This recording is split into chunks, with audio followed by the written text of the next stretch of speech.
conferencias que tenemos programadas para hoy, que va a correr a cargo de Antonio Ramón Jiménez Monti.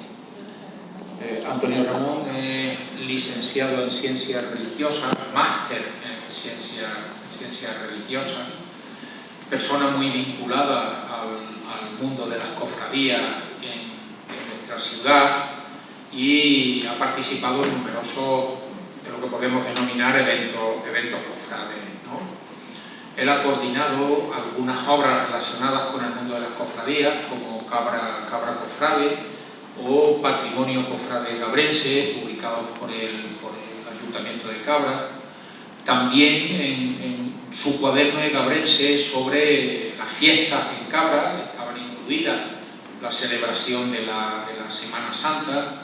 Ha sido persona muy activa en la organización de ese itinerario que se llama Caminos de Pasión, que engloba una serie de localidades que tienen Semana Santa muy particular, muy específica, muy concreta, y ha participado en numerosos congresos, tanto nacionales como internacionales, relacionados con el mundo de las cofradías, en algunos de los cuales ha tratado el tema del que nos va a hablar esta tarde precisamente.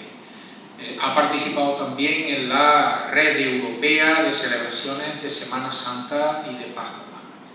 Por lo tanto, es persona más que acreditada para dar una de las conferencias relacionadas con el mundo de las cofradías en nuestra localidad, y de lo que nos va a hablar es de algunas de las cuestiones que ocurren entre las cofradías egabrenses y la jerarquía eclesiástica en un tiempo en que las tensiones fueron importantes, fueron muy fuertes, porque los obispos ilustrados, es decir, de la segunda mitad del siglo XVIII y de principios del siglo XIX, trataron de imponer determinados criterios a las cofradías que no fueron, en algunos casos, muy bien recibidas, ¿no? Muchísimas gracias, Antonio Ramón. Gracias, querido Pepe, por llevar esta jornada, a José Carlos Boyato, también a Ángel Moreno, el delegado de Cultura del Ayuntamiento de Cabra, no solo por mantener este tipo de jornadas de historia, sino también en este caso por haber elegido la temática de las cofradías en la historia y por supuesto por contar conmigo, así que muy agradecido por estar aquí. El título de la conferencia que voy a intentar compartir con ustedes, las cofradías egabrenses ante la política ilustrada, responde precisamente a un periodo que, como ha comentado José Carlos, continúa esa trayectoria de los siglos XVI y XVII, y que, aunque abarca de manera general el siglo XVIII, no se circunscribe solamente a la etapa ilustrada, que podemos considerar de una manera exacta o restrictiva, puesto que, como intentaré compartir con ustedes, hay una serie de actitudes, no solamente ya por parte de las personas que ocupan la jerarquía diocesana, sino incluso por las autoridades civiles y, por supuesto, por el gobierno ilustrado que vamos a tener en España en ese momento. Las fuentes primarias y secundarias, lógicamente el acceso a los archivos, últimamente además con la facilidad que nos permite la digitalización en red y que hace mucho más fácil la labor de los investigadores, no como antes que había que estar en el archivo constantemente buscando y a ver lo que encontrábamos, hoy es mucho más fácil.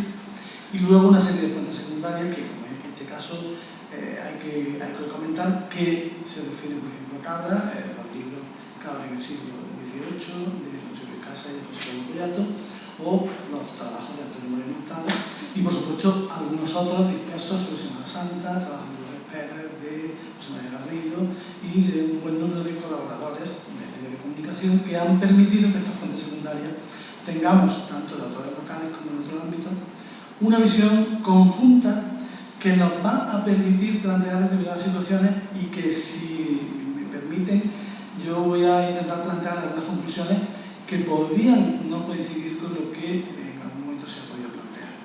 Por tanto, la legislación de cada periodo, la forma de plantear las prohibiciones, la respuesta que dan las cofradías y, sobre todo, el papel que juegan los agentes, las personas, las instituciones, las estructuras, van a determinar que en este siglo XVIII, con una visión de conjunto que nos lleva, obviamente, a momentos anteriores y a una etapa posterior, van a configurar una serie de vicisitudes que moldearán no ya la Semana Santa de Cabra, sino las Semanas Santas de Cabra.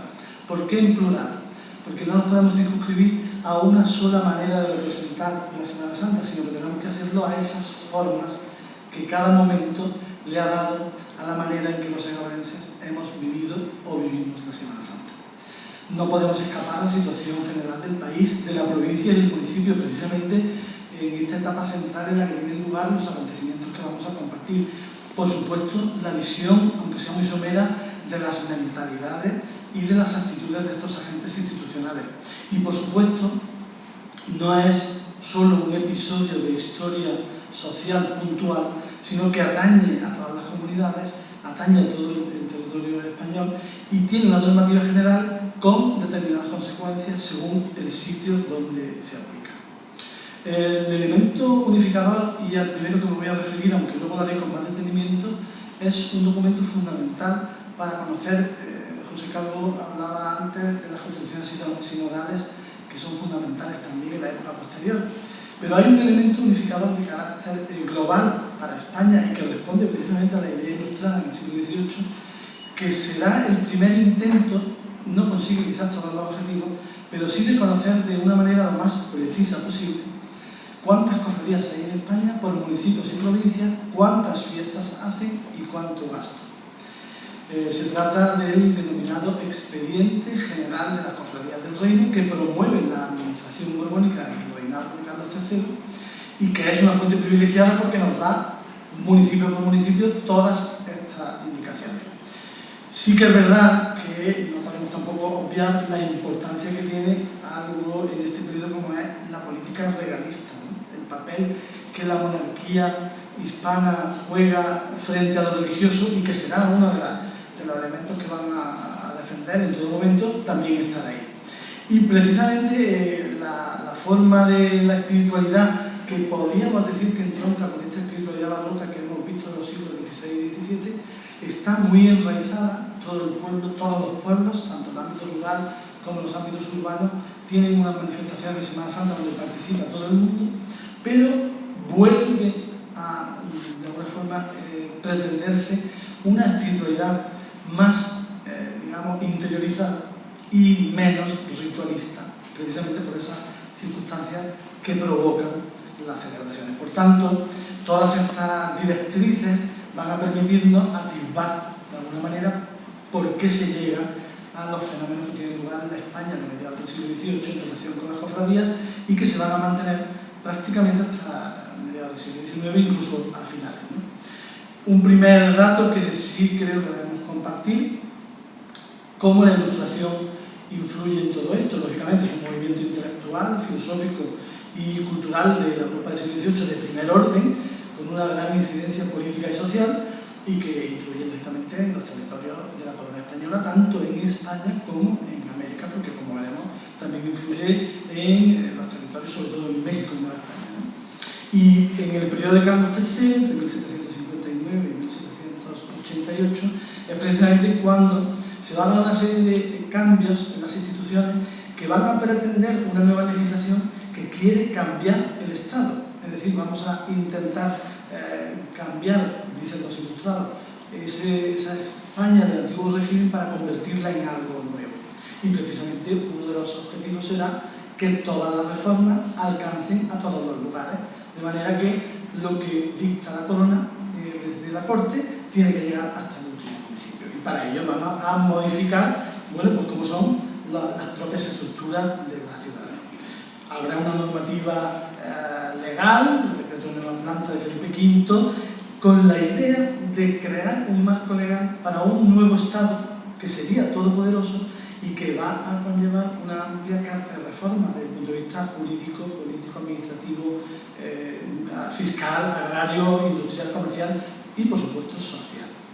Desde luego, la política de los ilustrados con esta serie de normativas vendrá luego en la novísima recuperación en 1805 y esta serie de reformas afectan de manera directa a algunos aspectos de la vida del pueblo, las tradiciones, la cultura, la educación y, por supuesto, los aspectos religiosos que, como ustedes saben, son otra de las características de la población española presente en todas sus villas, ciudades y territorios. Por tanto, en este sentido, el profesor Antonio Ortiz, un referente para la historiografía del periodo, pues nos ofrece una visión de la sociedad del Estado en un siglo que se considera el siglo de las reformas, ¿no? Y que precisamente es uno de los siglos más importantes para el estudio de las hermandades, porque hay un claro conflicto que entronca con esa parte final del siglo XVII y que va a tener, en el caso de la tradición religiosa, un intento de una reforma que lleve al progreso iluminista de la Ilustración y, por supuesto, en una sociedad atomizada por la presencia de las hermandades de cofradía con un gran arraigo y gran poder en todos los órdenes. Otra cosa que tampoco quiero dejar de comentar es que este siglo va a ser el siglo de los concordatos. Y eso es muy importante, porque en 1717, que Felipe V plantea, cuando llega al trono hispánico, la nueva norma entre la Santa Sede y la Corona Española, ya al final de la época de los Austrias se habían intentado algunos acuerdos y sobre todo ese patronato regio en el que el rey tiene capacidad de decidir en España sobre cuestiones religiosas frente a Roma, va a ser un caballo de batalla, y Felipe V y Clemente XII no se ponen de acuerdo, pero finalmente los sucesores de ambos, Fernando VI y Benedicto XIV, firman un concordato de 1753 porque el anterior, que era de 1787, había sido prácticamente una paz por las campañas bélicas de Felipe V en Italia, pero ahora sí que, gracias precisamente a algunos ilustrados destacados, como por ejemplo el Marqués de Ensenada y el confesor del rey, Francisco Raba, un jesuita, que tienen conversaciones privadas en Roma para firmar este concordato, pues acuerdan en un concordato que se considera el triunfo del regalismo español, donde la Iglesia va a quedar, aunque de una manera solapada, bajo el control del soberano. Y fíjense ustedes que este concordato de 1753 va a estar en vigor hasta 1851. Con este paisaje de fondo, los personajes y los detalles del cuadro que voy a intentar compartir con ustedes nos van a dar una visión de conjunto, creo que bastante interesante. Y hay también una cosa que quiero comentar antes de entrar con detalle en el tema de las cofradías y en el caso de Cabra. Como señala Antonio Mestre, la Ilustración ha suscitado siempre una sospecha de anticristianismo, incluso de ateísmo, ¿no? De hecho, consideraba las creencias populares y, por supuesto, la religión o las manifestaciones como meras supersticiones. Pero no se puede generalizar, porque además la historiografía del siglo XX nos ha aportado una visión muy interesante sobre el movimiento cristiano en España. Y podemos hablar, se puede hablar desde ese punto de vista de esta historiografía más reciente, que la línea racional renovadora después de Trento, hemos visto que Trento va contra la superstición, revitalizando la liturgia, formando a los sacerdotes, reformando la oratoria sagrada, todo este planteamiento que ya viene de Trento va a tener una línea racional renovadora con los ilustrados, va a ser el caldo de cultivo perfecto para poner en marcha las políticas ilustradas. Dice Smith que en España la causa de las luces no fue percibida como incompatible con el elemento clave de la identidad nacional, el catolicismo. Y por tanto la Ilustración española, más que una abolición del cristianismo, lo que pretendía era una purificación o una ilustración de la fe. En definitiva, las más recientes revisiones nos permiten hacer una visión general de la Ilustración y esas etiquetas que muchas veces nos sitúan ante la perspectiva de un cristianismo que podemos considerar como ilustrado en la España del siglo XVIII. Y por tanto, como decía nuestro historiador hispanista recientemente fallecido, John Eliot, probablemente hay que desmitificar muchos estereotipos y probablemente uno de ellos sea, por un lado, la leyenda de que la Ilustración en España quiere cargarse el cristianismo, no quiere purificarlo, o esa leyenda de una España fanática, supersticiosa o perezosa. Hay otra cuestión que sería el despotismo ilustrado y lo que pretenden los monarcas y sobre todo sus ministros es, digamos, una especie de frase, ¿no? Reformar para conservar. De ahí que lo que quiere desde Felipe V el poder político es dirigir y orientar todos los planteamientos de la sociedad. Para ello, lógicamente, bueno, pues hay mecanismos como la creación, por ejemplo, de la Real Sociedad Económica de Amigos del País. Ya lo vimos en las terceras jornadas, que se crea en 1779 y la crea el Conde de Cabra y ya es la nobleza la que está directamente implicada en las políticas ilustradas que quieren impulsar una nueva manera de hacer Estado. De ahí surgen, por ejemplo, las academias y otra serie de instituciones que van a permitir este alcance de los reformistas, que sería, por un lado, renovar para conservar, y por otro, conocer para actuar. Por tanto, pidiendo el alcance de los fenómenos, una de las realidades sociales más importantes son las cofradías, que era muy floreciente, como hemos visto, en la que buena parte de la población española de todos los ámbitos sociales está inmersa y en la que en muchos casos constituye esos montepíos, esas ayudas a las personas, por supuesto, no digamos las misas por las almas, el enterramiento, etcétera, etcétera, ¿no? Por tanto, ¿qué hace la política ilustrada frente a toda esta realidad de lo que podríamos llamar la cofradía barroca, la cofradía de finales del siglo XVII? La Vide, por ejemplo, dice que las cofradías son un espíritu particularista muy negativo, y el conde de Aranda, que será otro de los grandes ilustrados del momento, dirá que es pernicioso, fíjense ustedes, para la unidad de intereses que la corona quiere garantizar ante sus súbditos. Es decir, hay una política que lo que quiere es que llegue hasta el final de cada uno de los pueblos y que precisamente para eso tiene que intentar renovar aquello que consideran que no está en la línea de la política ilustrada. Este expediente que les comentaba, el expediente general de las cofradías de 1773, fíjense que el subtítulo, digamos, que lleva sería Reforma, extinción y respectivo arreglo de las cofradías elegidas en las provincias y diócesis del reino. En el caso de Córdoba, el intendente sería la creación de una figura en las provincias que va a ser una delegación, digamos, del Estado ilustrado en los territorios provinciales, como si dijéramos una especie de principio, no de las diputaciones provinciales, pero sí representantes regios de las provincias. Pues el intendente de Córdoba, Pedro Francisco de Puello, concluye, después de obtener de cada vicario parroquial de los municipios de la provincia y diócesis, que hay 773 cofradías. Fíjense lo que antes hemos visto en el siglo XVI y XVII, 11 con real aprobación, 505 con las del obispo, fruto de Trento, y dice 214 sin ni una ni la otra. Y el volumen de fiestas de la provincia en ese año, en el año 1773, es 4.288 fiestas, con un gasto de casi 500.000 reales de Bellón, que es una cifra muy considerable. ¿Qué le interesa a la Iglesia y al Estado? Saber de dónde viene ese dinero, dónde se recauda, cómo se obtiene, quién lo gestiona, porque luego aparece también el diezmo, que lógicamente, y se mantiene hoy día, hay que dar el 10% de las cuentas, por eso es tan importante ese dato. Y en el caso de las cofradías de Cabra, bueno, pues hemos visto la relación que las visitas de los obispos nos han dado.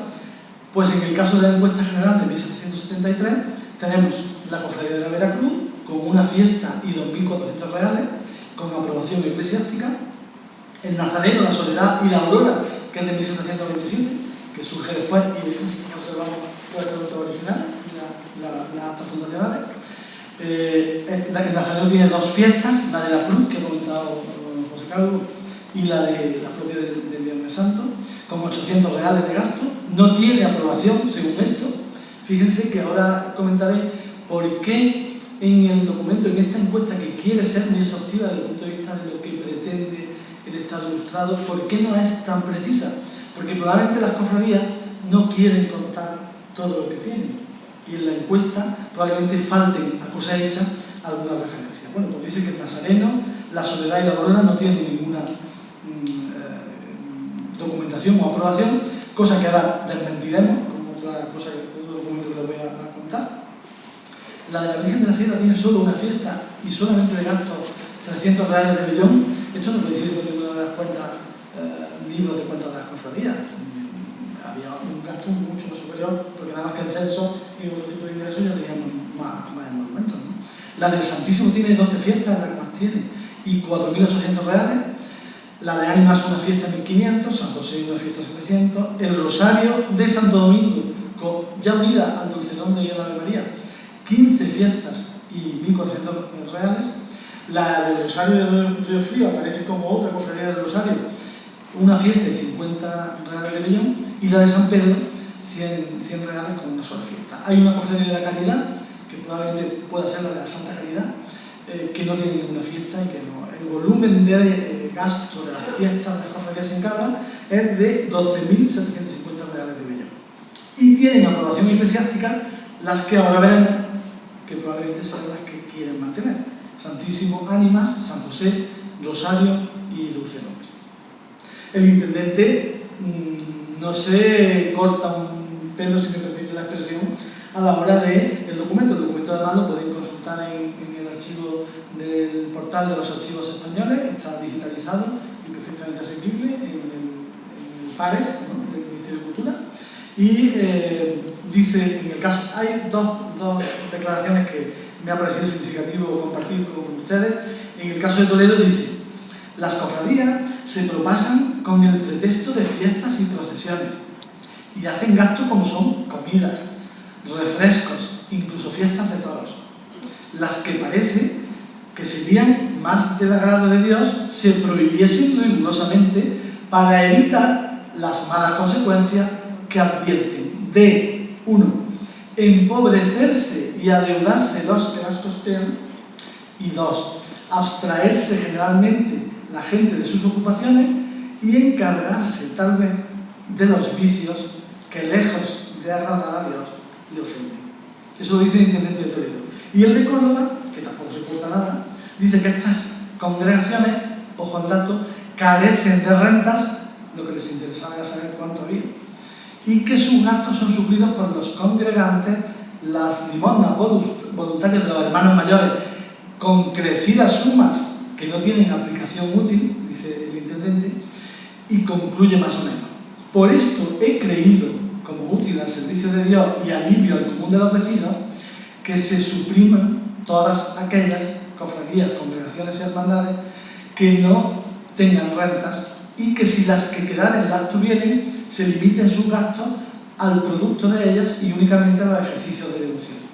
Especialmente si son cuantiosas, dice que se sujete a los respectivos mayordomos para que anualmente presenten cuentas de su honorable. Por lo tanto, este objetivo de la estadística o la encuesta general de las cofradías de España en 1773 tiene un triple objetivo: conocer qué cofradías funcionan, saber qué fiestas se celebran, conocer también cuánto gastan y, finalmente, intentar ver si tienen rentas, si no tienen rentas, dónde están ubicadas, etc.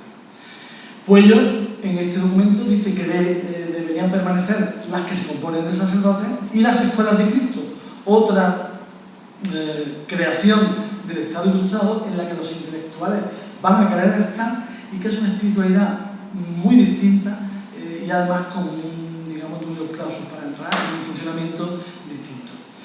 De manera que en Cabra plantea que de momento la que debería quedarse sería la de caridad y las sustentadas por sacerdotes. Pretende este señor, el intendente de Córdoba, que el nazareno, la soledad, la vida y la aurora desaparezca.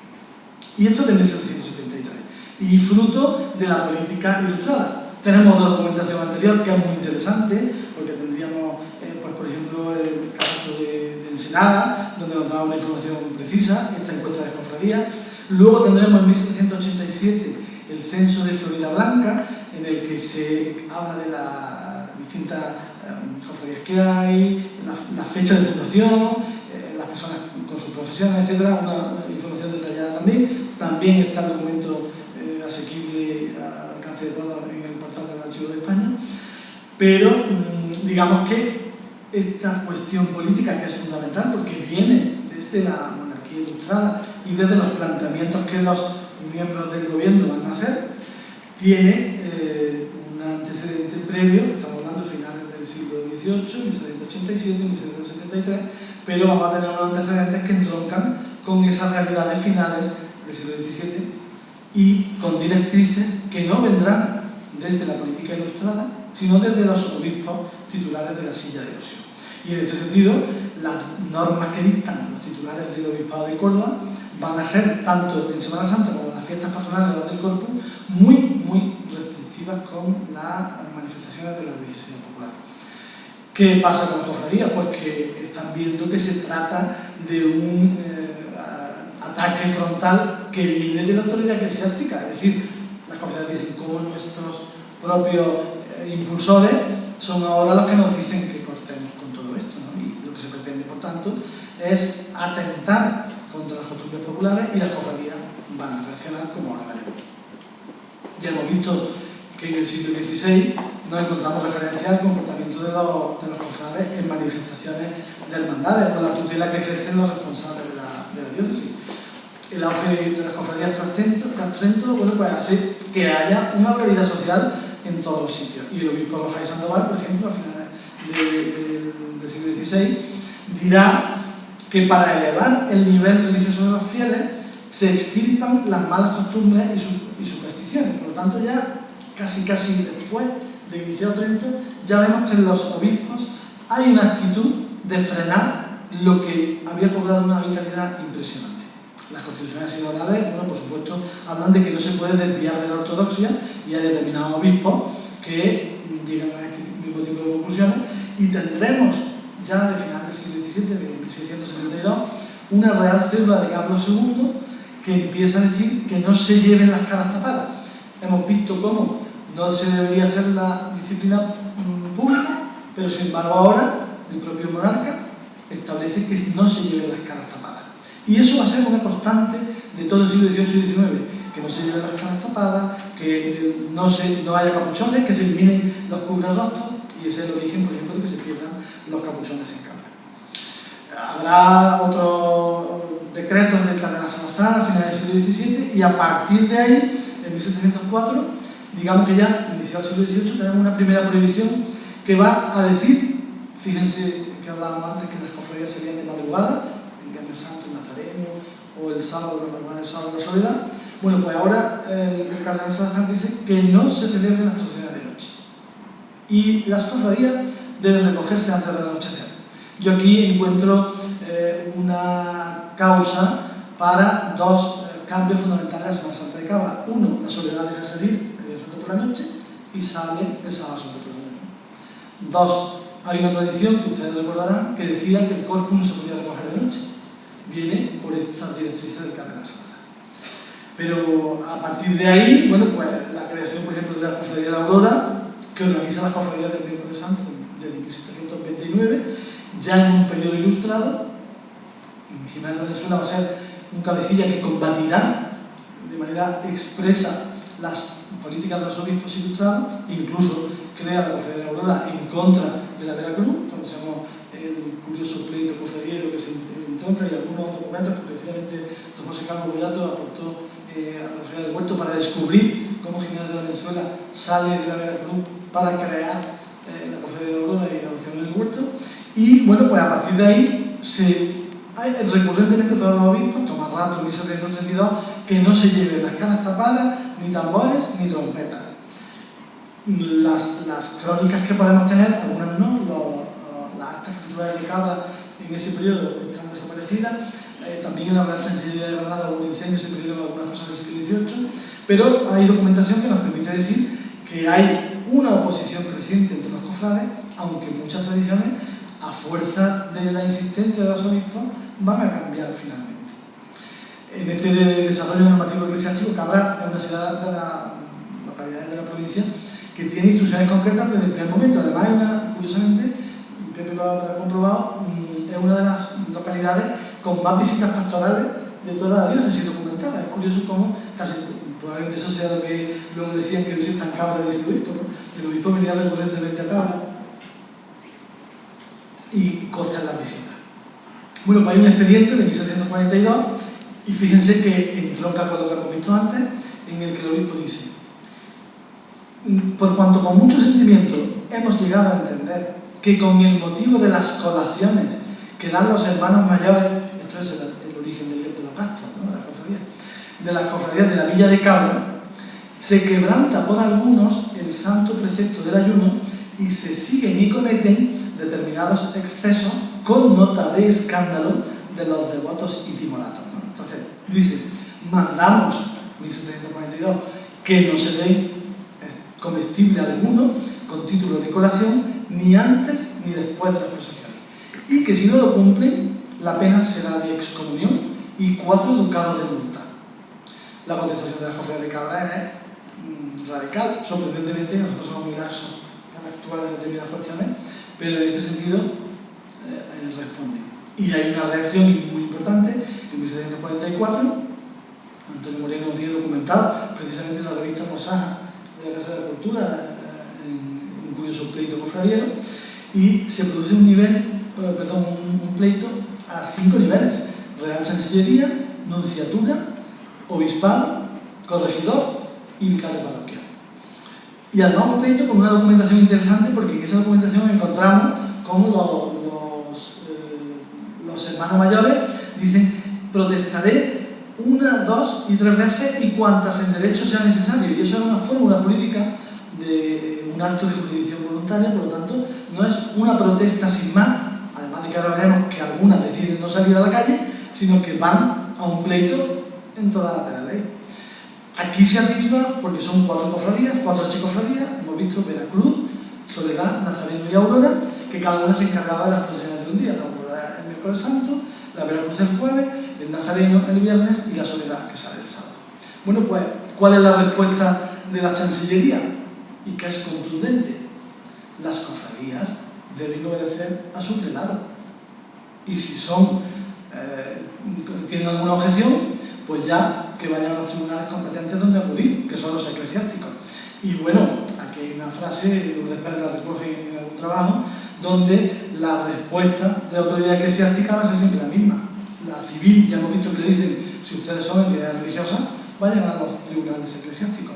Y los eclesiásticos le dicen: orden, respeto, decencia y decoro.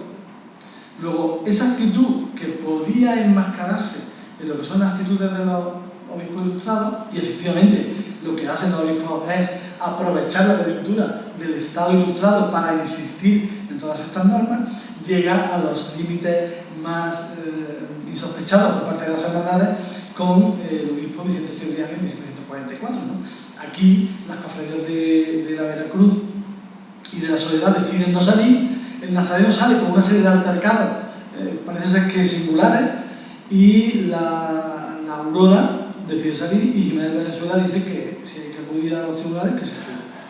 En este documento del obispo Cibrián va dirigido expresamente a las cofradías de Montoro, Bujalance, Aguilar, Lucena y Cabra, que se supone que son grandes municipios donde la Semana Santa es muy importante. El año anterior, en 1743, lo había hecho en Córdoba, y crea, fíjense el nombre del edicto: Edicto contra los abusos en procesiones de Semana Santa y veneración de su sagrada imagen. Y tiene unos artículos taxativos, y de una manera sencilla dice lo siguiente: no se permiten apóstoles, evangelistas, similas, pilatos, judíos, ni ninguna representación alguna. Es decir, todas las escenas de la pasión que se pueden ver identificadas en figuras bíblicas, en el paso o en cualquier otra representación, no las quiero. Y que ningún sacerdote ni secular haga de Jesús ni lo represente. Luego al vino nada, todo imágenes.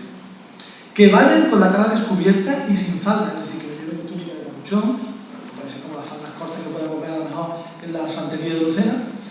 Que no vayan, si van vestidos de penitencia, y no lleven nada de superfluidad, demasías o arrogancia.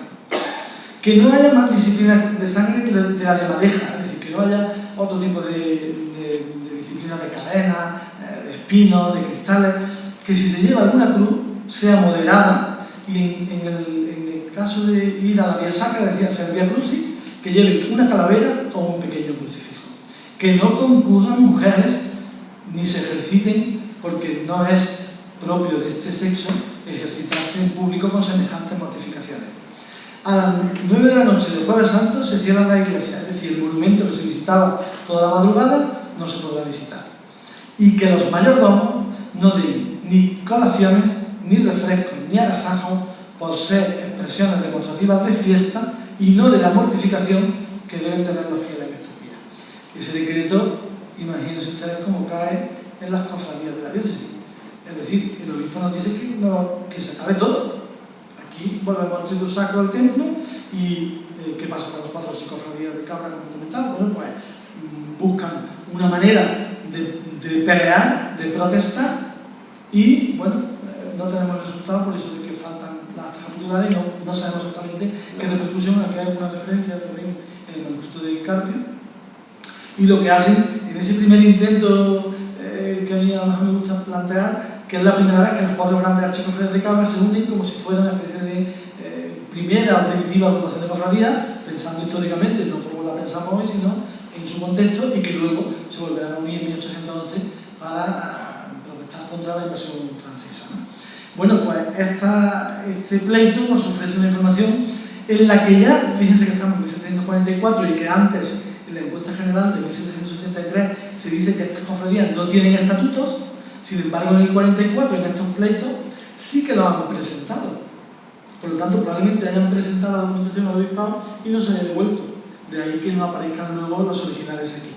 Pero sí que hay una serie de testimonios que están recogidos y que, bueno, pues tienen una respuesta contundente en el único afán de que se siga manteniendo la Semana Santa como hasta ahora lo venimos haciendo y desde tiempo inmemorial. Incluso alguno dice, es que a nosotros en el siglo XVI ya nos autorizaron a esto, ¿por qué ahora no? Bueno, decía antes José Calvo que cuando una normativa se reitera es porque no se cumple. Hemos dicho 1744, en 1753 el obispo Solís Fort de Cardona ratifica lo que había hecho Cebrián, y en 1769, apenas 10 años antes, es decir, cada década, Martín de Barcia vuelve a decir lo mismo, con unos decretos que insiste además, y ya lo pone con letra, que se eviten relaciones entre los dos sexos y que las procesiones salgan de día.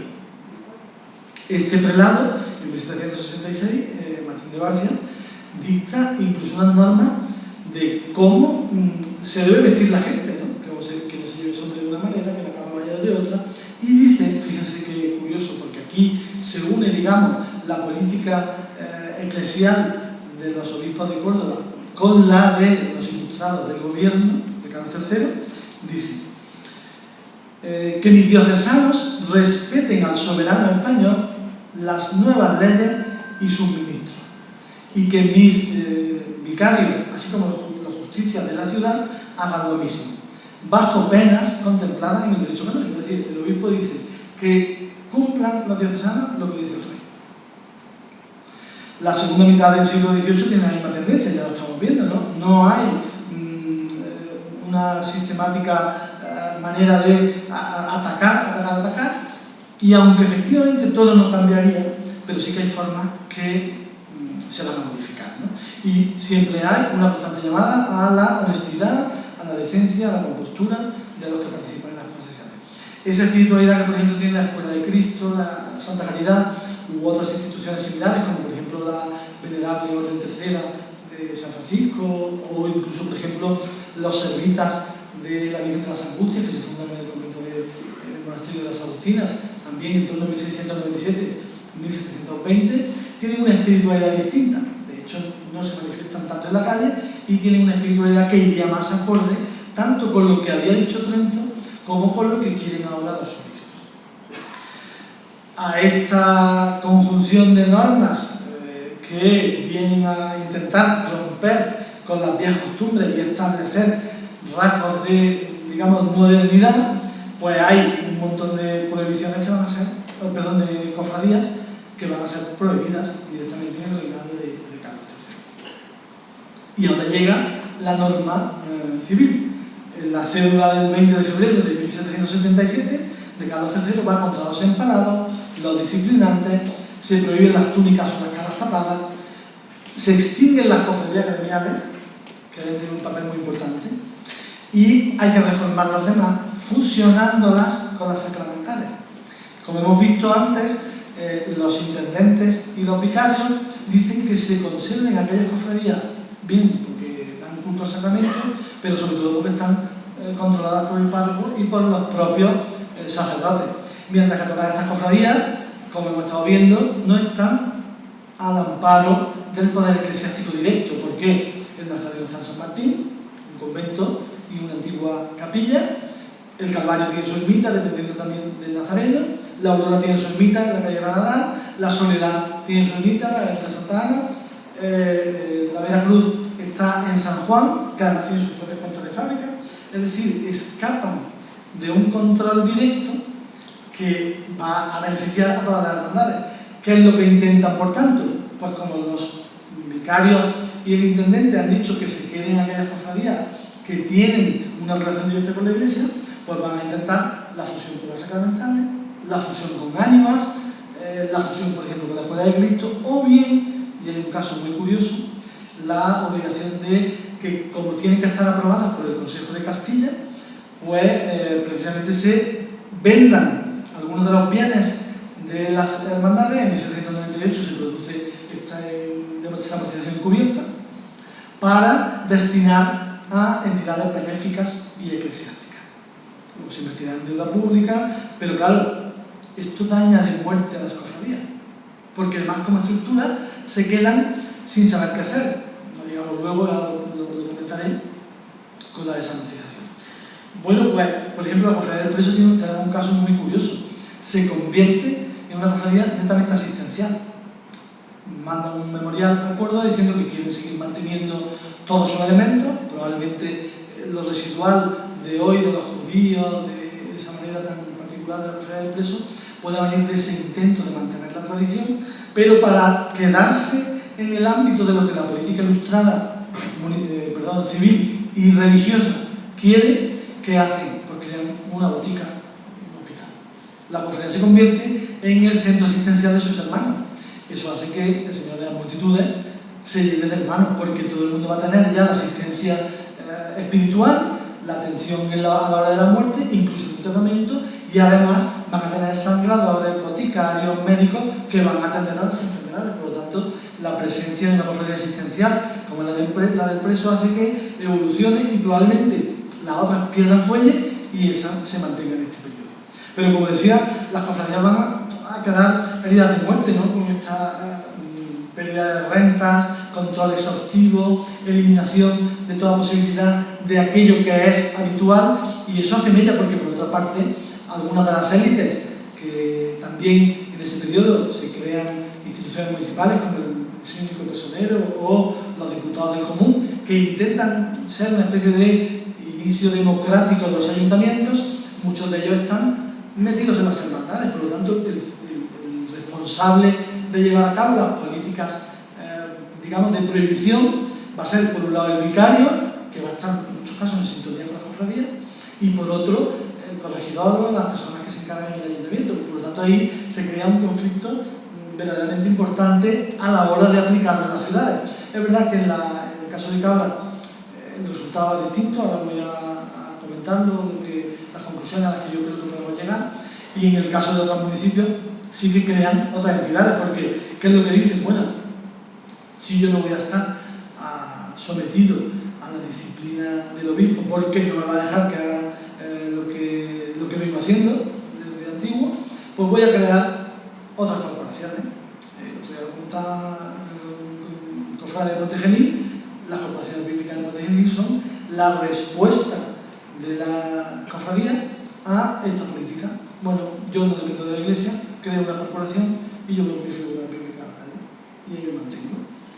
En Cabra no pasa eso, es verdad que las cofradías aquí hemos sido siempre muy clericales, lo seguimos siendo, y bueno, por eso por un lado una virtud, y por otro supone pues también una serie de limitaciones a la hora de actuar, sobre todo en un momento como este, donde la presencia de los religiosos siempre es constante, pero aquí supone precisamente que los propios obispos y la política estatal quieren cargarse lo que era común y tradicional.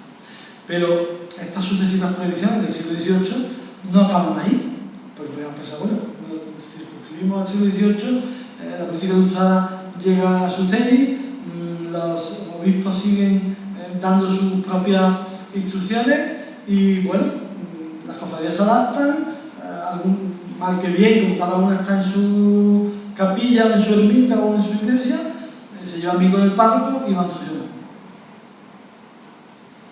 El siglo siguiente va a ser muchísimo más fuerte, ¿no? Es verdad, comentábamos que todo esto se está preparando realmente un cambio social, lo político y lo religioso, que pretende ir de una manera más acorde con los nuevos tiempos. También es verdad que Cabra, en ese momento pensamos también que a finales del siglo XVIII se crea, por ejemplo, la Abogacía, ya existía el Real Colegio. Es decir, hay algunas mentalidades que podríamos considerar preilustradas. Un clérigo en el siglo XVIII, como es Alejandro de Vidal Hidalgo, decide crear una escuela y no una cofradía para devociones, ¿no? La mentalidad del clérigo es también preilustrada, cuando no ilustrada, porque lo que no crea, o sea, no crea una congregación de disciplinados, crea una escuela. La escuela de Cristo, hemos visto que lo que crea es un hospital, y además para mujeres, con lo cual la idea asistencial de una nueva espiritualidad está inmersa ya no solo en las hermandades, sino en las instituciones que se crean y que van a conformar un modelo que al final es el modelo de sociedad que hay. Por eso probablemente la decadencia de las cofradías es tan importante en Cabra. Y a eso me refería al principio cuando he comentado que tenemos que hablar de Semanas Santas, cada una situada en el contexto sociopolítico, histórico y temporal del momento en el que tienen lugar. Bueno, pues este siglo, que también está cargado de reformas en cuanto a urbanismo, se hacen puentes, se construyen infraestructuras, hemos pasado por crisis de subsistencia, todavía hay alguna epidemia, hay algún documento del convento de Capuchinos, que es de gran desconocido también de Cabra, y que tiene una documentación interesante por descubrir, en ello estamos, ¿no? Bueno, pues hay algunos de los guardianes del convento de Capuchinos que precisamente mandan un memorial al obispado de Córdoba diciendo que, no recuerdo si era en 1754 o 63, por esa fecha más o menos, hay una epidemia de tercianas y que entonces los limosneros no pueden salir a la calle y por lo tanto hay una crisis importante en el convento, es decir, hay una serie de consecuencias porque estamos en un momento en el que además hay otra cosa importante y es que el propio conde, que es el señor de la villa todavía, bueno, pues impulsa la sociedad económica del país en ese modelo también en lo económico para las nuevas tendencias de la política. Por lo tanto, la modificación del señorío también irá hacia un nuevo modelo municipal, ¿no? Y por otra parte tampoco podemos olvidar que estamos en un momento esplendoroso de las adquisiciones de las cofradías. Las cofradías invierten en algunos mantos, por ejemplo, la túnica de Nazareno de Cádiz de esa época, la cruz de plata, se hacen los tronos más significativos, se empiezan a encargar imágenes en otros sitios. Ya había venido el final del siglo XVII, pero el XVIII es un año muy importante para las hermandades y eso se refleja en algunos estados de cuentas, ¿no? En ese sentido, hay una búsqueda. ¿Qué hacen las cofradías? Hemos visto el caso del preso, pero por ejemplo, ¿qué hace la Veracruz? Para escapar de alguna forma del control directo de la vicaría de la villa, me voy a agregar a la Basílica de San Juan de Letrán, con lo cual mi nivel pasa a rango pontificio. Yo ya no soy una cofradía de la diócesis, yo estoy agregado a la Basílica de San Juan de Letrán con sus mismos privilegios y prerrogativas, ¿no? O la fusión, como he comentado antes, con ánimas, o con la sacramental. En el caso de la sacramental se mantiene, y todo ello para intentar quedar fuera de ese control directo del vicario o incluso del ordinario, ¿no? Y por supuesto, las hermandades prefieren estar erigidas en ermitas, capillas, templos o conventos religiosos, al margen, como antes hemos visto, del control directo del ordinario. Esta especie de búsqueda hacia unas congregaciones más de tipo espiritual o de ayuda, incluso son una especie de montepíos, ¿no? Ayuda o asistenciales, suponen también una especie de modelo de corporaciones de vanguardia, ¿no? En el asociacionismo de laicos, y responden más a la devotio moderna, que digamos que avanza en ese sentido frente a las viejas devociones que podíamos haber visto en los siglos XVI o XVII, ¿no? No llega a haber, digamos, una especie de crisis de transposición del modelo religioso de la esfera de lo laico, pero sí que es verdad que el Estado también empieza a asumir, ya estamos entrando en el siglo XIX, las cuestiones asistenciales, por ejemplo, con la creación de la beneficencia, ¿no? Ya los hospitales no están en manos de la orden religiosa, no están en manos de las cofradías, sino que es el propio Estado el que va a intentar tener escuelas, tener hospitales, digamos que transposición de ese modelo a la esfera de la acción gubernamental. Y tampoco podemos olvidar que hay intentos del gobierno, y antes escuchábamos del propio obispo de la diócesis de Córdoba en concreto, que lo que quieren es potenciar la parroquia frente a otros edificios religiosos como base de la vida religiosa. En ese sentido, bueno, pues, las corporaciones de laicos van a intentar ahora quedarse al margen porque se está potenciando esto. Siendo vicario de la villa de Cabra, Cristóbal de Agrela, el manuscrito de José del Carpio, nos ofrece una curiosa observación, estamos hablando de 1793 a 1798, finales del siglo XVIII, de cómo la situación es conflictiva, y decía Carpio en este manuscrito: en su tiempo no reinó la mejor armonía entre la autoridad real y la eclesiástica, y señalaba Carpio. ¿De quién fue la culpa? Dice, no hemos podido averiguarlo con exactitud, pero nos inclinamos a pensar que la razón está de parte del vicario, que quiere hacer respetar su autoridad por encima de todos. O sea que aquí vemos que incluso el vicario de la localidad quiere estar por encima del municipio, incluso por encima del rey o del obispado. Hay un nuevo decreto a finales del siglo XVIII, 1798, vamos a ir terminando ya, que se prohíbe a las hermandades, el obispo Ayestarán, y también a particulares, fíjense hasta qué punto se controla, ¿no? Que no designen al sacerdote que cante las misas que ellos costean, o sea, yo encargo la misa, yo la pago, pero dice el obispo, pero no elijas al cura que quiera, que lo haga el párroco, porque eso es derecho exclusivo suyo. Por lo tanto, también hay una cuestión pragmática de fondo, ¿no? Si yo costeo la misa, se la tengo que pagar al representante de la parroquia. Y luego, bueno, el obispo Trevilla, que pone en conocimiento de la Chancillería de Granada, cuando llega aquí, que la forma de celebrar la pasión en la diócesis es tremenda, ¿no? Y dice que, bueno, fíjense expresamente lo que dice este obispo, ¿no? El obispo Trevilla. Que los abusos a que yo refiero,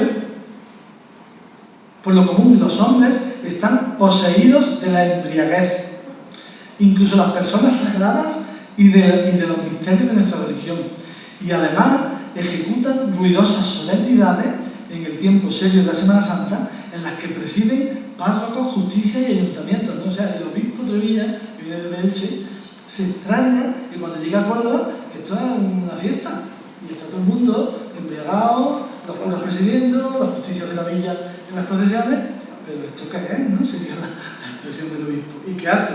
El 18 de febrero de 1820, de acuerdo con la Secretaría del Real y Supremo Consejo de Castilla, manda unas normas a los municipios del reino, diciéndose que se ayude a los obispos en el arreglo de las procesiones de Semana Santa. O sea que, de nuevo, el Estado le echa una mano al obispo para que se cumpla su designio, ¿no? La más completa lista de prohibiciones que hemos tenido en el caso de Cabra será la del obispo Trevilla, y el prelado cordobés dice que las procesiones se reduzcan a un solo día. Este es el origen de la procesión general de Viernes Santo. En Córdoba se llega a cumplir porque era la sede del obispado, por lo tanto, los cofrades de Córdoba, una sola procesión. Y solamente podrán salir la oración en el huerto, la columna, el nazareno, el caído, Jesús crucificado, el sepulcro, las angustias y la soledad, y ninguna más. La forma en la que se vestirán los devotos y cofrades será con su traje común y corriente y con la mayor decencia y decoro. Que el yacente lo lleven los sacerdotes y que los demás, si pueden ser sus diáconos y presbíteros, puedan llevar las imágenes a hombros con los hermanos cofrades. Que si se canta el miserere, se haga con sencillez y gravedad y que se alternen coros sin más instrumentos que los bajos, un solo instrumento en la calle. Que no se use el palio, que las imágenes no lleven ni alhajas, ni piedras preciosas, ni oro, ni plata, y que la vuelta a la iglesia, esto lo tenemos en algunas cofradías como una costumbre, se haga con la mayor discreción, decoro y respeto. La norma además dice que se supriman el descendimiento tiene lugar primero con la cofradía de Santa Lucía, y el Cristo del Socorro, aquí en Cabra, en Santo Domingo, y luego ya, cuando se crea la mitad del Calvario, con el Cristo del Calvario, se descendía y bajaba. Bueno, pues que no se haga el descendimiento, que no haya apóstoles, la hermandad de apóstoles es una de las hermandades del Nazareno, se mantiene ahí como otro siglo, que yo creo que es una recuperación casi romántica más que de continuidad, que tampoco haya personajes bíblicos, que aquí lo sabía, que no haya ángeles, civiles y virtudes, que son los personajes que sabían, y además indicó expresamente que esto tenga lugar en estos municipios, y entre ellos Cabra, ¿no? Cabra, Lucena, Montoro, Bujalance. En este caso, a diferencia de lo que pasó en el siglo anterior, en el XVIII, ya no se oponen prácticamente, ya no van a un pleito a la jurisdicción ni civil, ni siquiera a la eclesiástica, sino que lo que hacen es, bueno, pues vamos a ir tirando, y si el vicario de la localidad y el ayuntamiento no se mete mucho, pues vamos a amortiguar nuestras celebraciones, y eso hace que se baje la guardia, porque en realidad se está en contra de lo dictado por el obispo, pero tampoco se niega del todo, y hay un problema, como comentábamos antes. Las autoridades civiles, además por un decreto, un edicto del Consejo de Castilla, tienen instrucción del rey de que se auxilie a los obispos a reclamar las cofradías. Por lo tanto, las autoridades municipales tienen una norma del rey para que hagan esto, ¿no? Los problemas de las cofradías, estamos hablando de 1820, tras la guerra de la independencia, los saqueos, esos problemas que habíamos comentado en 1811 hay en Cabra, y que hacen que las cofradías tengan una reunión muy señalada en la iglesia del Cerro para intentar ir contra lo que le están haciendo los franceses. Bueno, pues supone una actuación importante, pero parece ser que los propios responsables de las cofradías no se meten a fondo en ir contra el obispo, sino vamos a adaptar lo que tenemos para que podamos ir con el mejor decoro, y si acaso evitamos que es un dato también que tenemos por ahí recogido, que no se nos inspeccionen las finanzas, porque al final todo el problema pasa por ahí. Pero, lógicamente, las corporaciones estaban sujetas a la visita del obispo. Como nos llegan las cuentas que hacen los obispos, no dejan de venir y mandar a sus visitadores. Bueno, son actitudes constantes, intentan actuar. No podemos olvidar, por otra parte, que quien crea, mantiene o suspende a una cofradía es el ordinario lugar, por lo tanto, estaban en manos del obispo. Este largo pontificado de Trevilla, desde 1805 hasta 1832, prácticamente el primer tercio del siglo XIX, y las constantes visitas, como he comentado, que se realizan a Cabra, ponen de manifiesto no solo su espíritu ilustrado y su complejidad. Hay algunas crónicas que hablan de la figura de Trevilla, pero sobre todo es un intento sistemático por parte del obispo de suprimir las manifestaciones tradicionales, viniera o no viniera de otros ámbitos territoriales, pero efectivamente lo que quiere es hacer cambiar lo que se hacía en esta tradicional fecha de la liturgia católica, y finalmente este pensamiento católico, que ya digo, adquiere carta de naturaleza con la ilustración, se va a ir transformando como no lo había hecho en épocas precedentes. Y ya he comentado las disposiciones del obispo Trevilla, donde indica ese modelo de Semana Santa que finalmente va a sentirse dañado, porque al final no deja de haber una sistemática introducción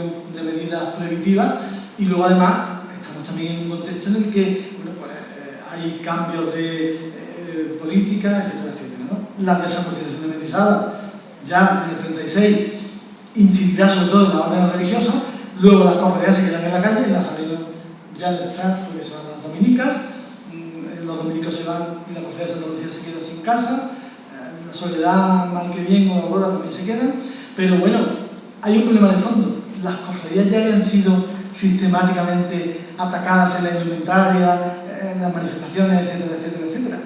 Por lo tanto, digamos que ya el problema menor eran las hermandades. Y además en Cabra ya habíamos visto antes que no tenían todas rentas propias de la cofradía, sino que eran costeadas por los hermanos mayores. Hay una última carta que se conserva en el Archivo Histórico Municipal del 31 de enero de 1859 del obispo de Alburquerque, que lo que hace es resumir toda esta línea de los políticos y los obispos ilustrados del siglo XVIII y XIX, y bueno, pues mantiene todo lo que habían dicho los anteriores obispos. Estas actuaciones del siglo XIX también, esa acusada persecución, la exclaustración, la desamortización y todo aquello hace que las cofradías cambien radicalmente. La restauración borbónica final, en 1875, parece que hay un atisbo de estabilidad, la iglesia recobra posiciones, pero desde luego las cofradías ya no son lo que habían sido. Hay un dato literario, un momento solamente a título, Juan Valera recoge algunas tradiciones, pero yo creo que son más recuerdos de su infancia o de comentarios que de la realidad, porque estamos hablando de Pepita Jiménez Huete de Larga, 1874-1876. Es curioso cómo describe a la cordobesa haciendo dos gajos, y eso me parece interesante. Pero, por ejemplo, en Legabarense, en 1893, dice que habían desaparecido ya las procesiones del miércoles santo y estaban en crisis las demás. Y el semanario de Cabra, en 1897, dice: hay una visible decadencia de esta sagrada fiesta. Por tanto, toda esta información, que es exhaustiva, compleja y lógicamente requiere de un tiempo para verlo, digamos que se carga, cambia las cofradías antiguas y bueno, pues hay una evolución posterior. Luego veremos que en el siglo XX se recuperan los premios, curiosamente son los que mantienen la cofradía de Cabra, pero eso ya es harina de otro costal y lógicamente ni podemos detenernos ni podemos avanzar. Lo que sí me gustaría afirmar es que la Semana Santa que tenemos hoy es fruto de muchos tiempos, de muchas vicisitudes, de etapas diversas y probablemente de un neobarroco que nace en el romanticismo, como este trono que tenemos de la Hermandad de Montserrat de Sevilla en el título de la jornada, y que luego pasó a Cabra a las necesidades en una conformación romántica de la cofradía que con el neobarroco llega a la esplendorosa Semana Santa. Afortunadamente, en lo material sí que se conservan muchas cosas y les agradezco su atención, espero que no me haya pasado y hasta aquí puedo leer.